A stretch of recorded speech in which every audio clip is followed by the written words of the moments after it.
Shalom, salam sejahtera dari Tuhan Yesus kepada saudara semua yang dikasihi Tuhan, dimanapun saudara berada.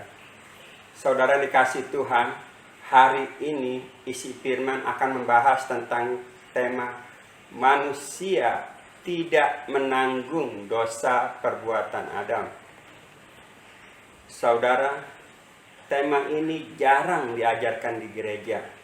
Karena itu saya mohon kepada saudara yang beruntung menonton video ini, agar menonton video ini sampai selesai dan memahami isinya dengan baik. Kalau perlu, saudara tonton berulang-ulang. Sehingga saudara bisa menjelaskan tentang kebenaran isi firman ini kepada saudara-saudara kita yang belum percaya kepada Tuhan Yesus, agar mereka bisa percaya dan diselamatkan. Mari kita mulai pembahasannya. Menurut Mazmur 51 ayat 7, sejak dalam kandungan sampai lahir manusia sudah berdosa. Kenapa bayi berdosa? Bukankah dari sejak bayi dalam kandungan sampai ia lahir itu bukan kemauannya? Juga sejak dalam kandungan sampai dia lahir, bayi tidak melakukan apa-apa. Lalu kenapa berdosa? Dosa apa yang sudah bayi lakukan? Banyak orang akan berkata dosa keturunan. Maksud dosa keturunan itu apa? Apakah karena orang tua saya berdosa? Atau karena Adam nenek moyang saya berdosa, maka saya harus menanggung dosa mereka? Kalau gitu Tuhan gak adil dong. Masa nenek moyang kita yang berbuat dosa, kita yang menanggung dosanya? Saudara, dosa keturunan itu bukan dosa yang diperbuat oleh Adam, lalu kita harus menanggungnya. Bukan. Dengar baik-baik. Dosa keturunan artinya kita tidak menanggung dosa perbuatan Adam, tetapi kita menanggung kerusakan DNA yang diakibatkan oleh dosanya. Maksudnya begini. Waktu pertama manusia diciptakan, manusia itu adalah makhluk yang kekal, suci, tidak ada dosa, dan kemuliaan Allah ada di dalam diri manusia. Jadi manusia itu kekal dan tidak bisa mati. Ditembak, dipotong, digergaji, diapain pun manusia tidak bisa mati.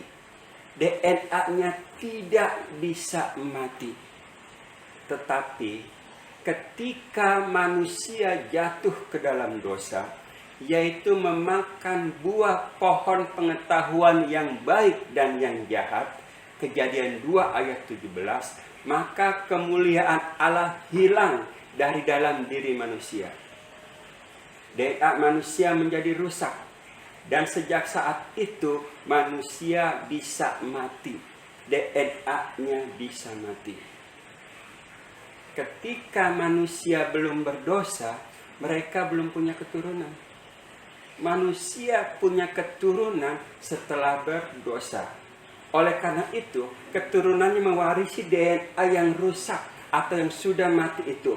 Itulah yang orang sering sebut dosa keturunan atau dosa warisan.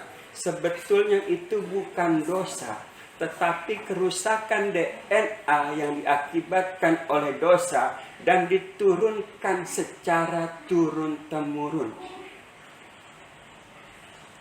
Karena ini bukan dosa perbuatan, maka pemulihannya tidak bisa dilakukan dengan pengampunan, atau dengan perbuatan baik, atau dengan beramal soleh, atau hidup dengan religius, dan sebagainya. Tidak bisa.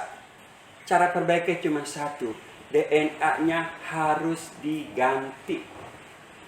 Inilah cara menggantinya.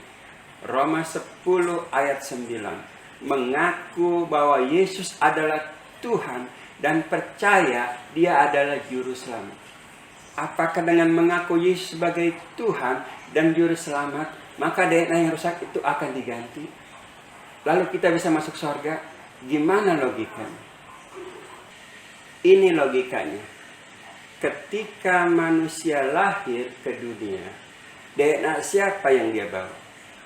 DNA Adam yang rusak. Ketika Tuhan Yesus lahir ke dunia, DNA siapa yang Tuhan bawa? Ada 2 DNA, yaitu DNA Adam lewat Maria dan DNA Tuhan sendiri. Itulah sebabnya, karena ada DNA Adam di dalam tubuh Tuhan Yesus, maka Tuhan Yesus bisa mati di atas kayu salib. Tapi jangan lupa, Tuhan juga bawa DNA-nya. Itulah sebabnya sesudah mati Tuhan Yesus bisa bangkit. Karena apa? Karena DNA-nya tidak bisa mati. Ketika manusia mengaku bahwa Yesus adalah Tuhan dan memberikan dirinya untuk dibaptis, maka sebenarnya manusia itu telah menjalankan apa yang Tuhan Yesus jalani, yaitu mati bersama-sama dengan Tuhan, dikubur bersama-sama dengan Tuhan, dan bangkit bersama-sama dengan Tuhan. Roma 6 ayat 3-5. Sekarang kapan tubuh manusia yang baru itu akan berfungsi atau diterima secara seutuhnya oleh manusia yang percaya itu? Ketika manusia itu meninggal. Jadi setelah manusia itu meninggal, dia akan mendapatkan tubuh yang baru, tubuh yang sempurna, tubuh yang tidak bisa dibatasi oleh ruang dan waktu, tubuh yang sama yang dimiliki oleh Tuhan Yesus setelah dia bangkit dari kematian. Ada banyak sekali ayat-ayat di Alkitab yang menjelaskan ini. Saya akan bacakan beberapa di antaranya. Roma 5 ayat 18. Karena satu dosa, perbuatan Adam, semua orang akan memperoleh penghukuman. Demikian juga oleh satu perbuatan kebenaran, kematian Yesus Kristus di salib, semua orang akan memperoleh keselamatan atau pembenaran untuk hidup. 1 Korintus 15 ayat 21-22. Sebab sama seperti maut datang karena satu orang, yaitu Adam, demikian juga kehidupan datang karena seorang manusia, yaitu Yesus Kristus. Kematian Tuhan Yesus di kayu salib bukan untuk menghapus dosa perbuatan, tetapi untuk menghapus akibat dari dosa Adam, supaya manusia mendapatkan kembali tubuhnya yang kekal seperti ketika pertama kali diciptakan. Mengerti saudara?